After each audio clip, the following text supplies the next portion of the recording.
L'autre festival, toujours un événement important. Jour J, hein, c'est le premier jour. Il est exactement 11h35 et puis plein d'écrivains défilent ici à l'hôtel Novotel et dans tous les hôtels d'Avignon, évidemment consacrés à ce festival du livre, à savoir les Mercures et évidemment le Palais des Papes et nous l'avons peut-être pas signalé, mais le Chêne Noir également, un grand théâtre ici. Je suis avec un ami qui représente non pas les Champagnes aujourd'hui, puisqu'il est venu en tant qu'écrivain, mais si Charles Hetzig, ça vous dit quelque chose, ben c'est lui qui aujourd'hui présente un bouquin, Mémoire d'un chancrieux ou La malédiction du puits. Bonjour Charles, comment ça va? Pierre Patrick, tellement heureux d'être en Avignon. En Avignon avec l'accent. Quand je viens ici, c'est souvent dans le Luberon, mais vous avez remarqué, hein, il y a pas de faute d'orthographe là dans la prononciation. Hein. Là, je suis très fier de ce jeune homme qui est à côté de moi. Tu es gentil. Non, j'adore ce pays, voilà. Et puis je suis content d'être là cette fois aussi, un peu maintenant pour parler d'un opéra qui sera lancé dans cette ville en 2020 et bientôt pour célébrer, je dirais plus, mais enfin pour célébrer mes 60 ans. Oh non, mais ça fâche, ça fâche. Mais alors pourquoi Mémoire d'un chancrieux?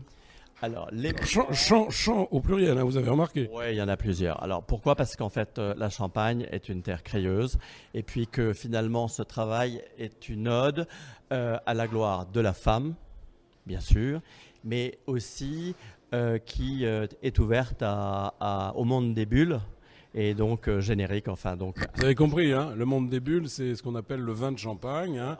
Assez particulier parce que c'est le seul à avoir cette définition mondialement reconnue. Et pourquoi la malédiction du puits? Malédiction, là, ça a un côté un peu morbide, non? C'est-à-dire qu'on est dans un contexte familial. J'ai ouvert un petit peu les portes d'une île tout à fait privée où l'on peut trouver des moments merveilleux et puis aussi quelquefois la mer se fâche et il peut arriver des choses. Alors la mer se fâche évidemment, vous avez compris quand on parle d'une île qu'il s'agit de la mer MER. Évidemment, si c'est la mer MERE, c'est-à-dire que les deux sont réunis au même endroit. Bon, j'espère qu'elles vont pas toutes se fâcher parce que ça va créer des tsunamis. Je suis surtout venu en fait pour chanter en fait une ode au festival. Mais attendez, vous chantez comment là puisqu'il faut lire? Non, mais j'adore l'idée qu'on puisse aussi maintenant se dire qu'Avignon a deux pieds, c'est-à-dire un en été avec le festival d'Avignon que tout le monde connaît et maintenant l'autre festival qui celui-ci est en février. Alors ça manquait vraiment parce que maintenant on va pouvoir profiter d'Avignon en été mais en hiver comme en été. Ça c'est sympa.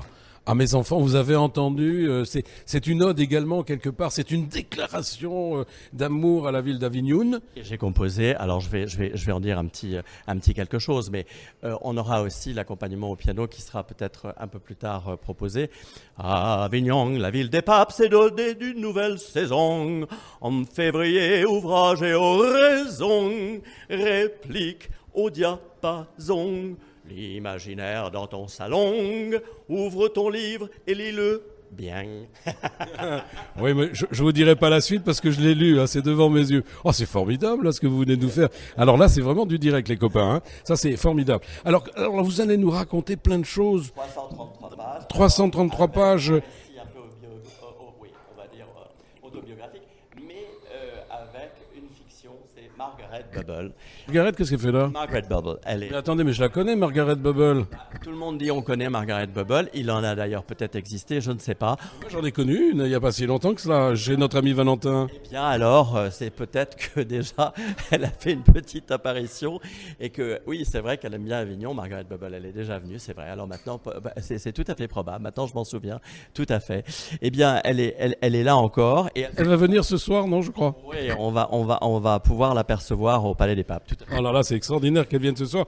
Mais mes enfants, si vous avez entendu ce message, il faut courir ce soir vers 19h, 19h30 au Palais des Papes où vous allez rencontrer Margaret. Margaret Bubble, voilà. Extraordinaire. Alors, c'est un hommage à Jean Glam, non?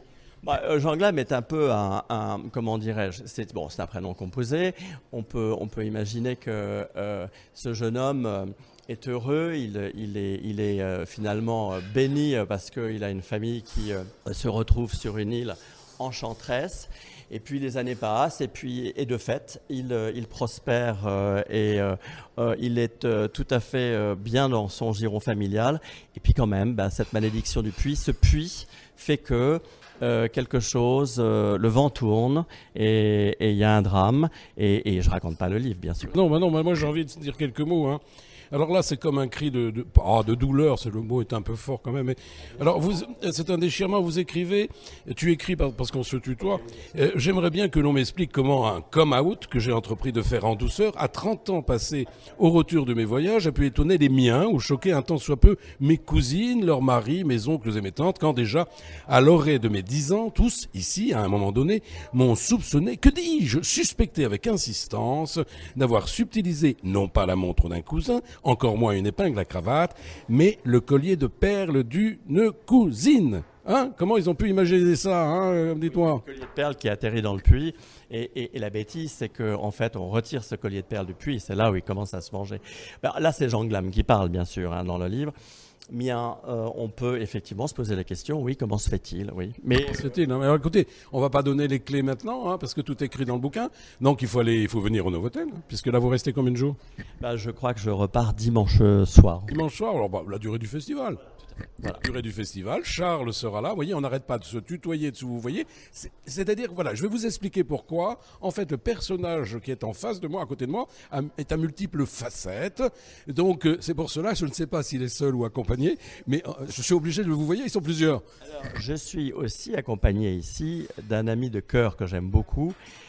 Qui est un enfant du pays, c'est Valentin. Évidemment, on le connaît ici. Notre ami Valentin, cavalier de Nogaret, et qui chaque fois m'étonne par son dynamisme et puis son sens de la culture, justement. Absolument. Voilà, je crois qu'on a fait le tour. Hein. Alors, vous venez, hein, c'est promis.